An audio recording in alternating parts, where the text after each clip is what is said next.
भेद करो ना सब कर खोला आइले ऐसन समाइया।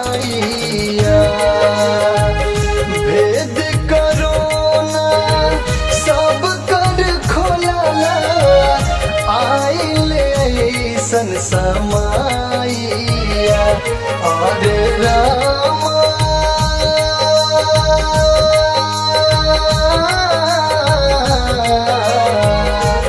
अरे राम भरोसे जनता भइल सत्ता काटे मालाइया। अरे राम भरोसे जनता भइल सत्ता काटे मालाइया।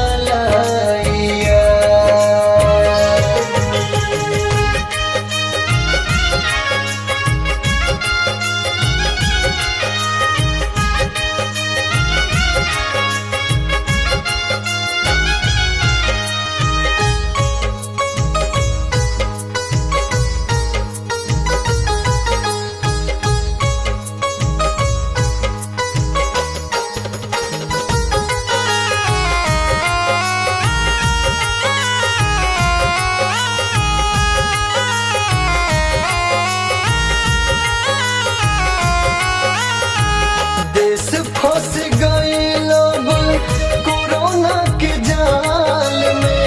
बेड नहीं मिलत अब कवनो अस्पताल में।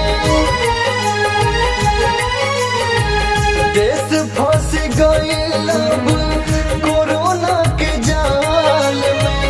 बेड नहीं मिलत अब कवनो अस्पताल में।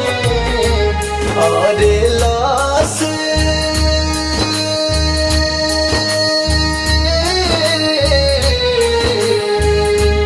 अरे लाश के ढेर लागल चारू ओरी। दृश्य बड़ा दुखदाइया।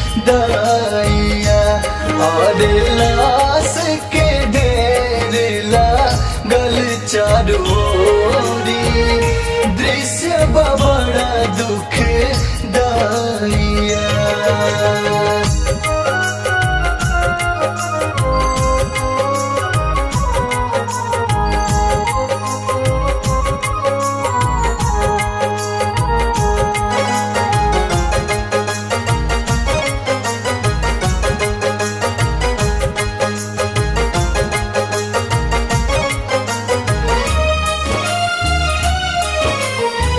मुख दर्शक होके देखत सरकार बा। जनता के अब नहीं कवनो आधार बा। मुख दर्शक होके देखत सरकार बा। जनता के अब नहीं कवनो आधार बा। के जी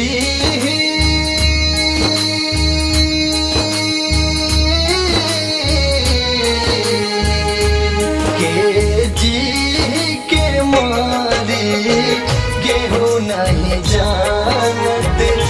जाने भी मसानी दायुआ। के जी के मारी गेहूँ नहीं जानत। जान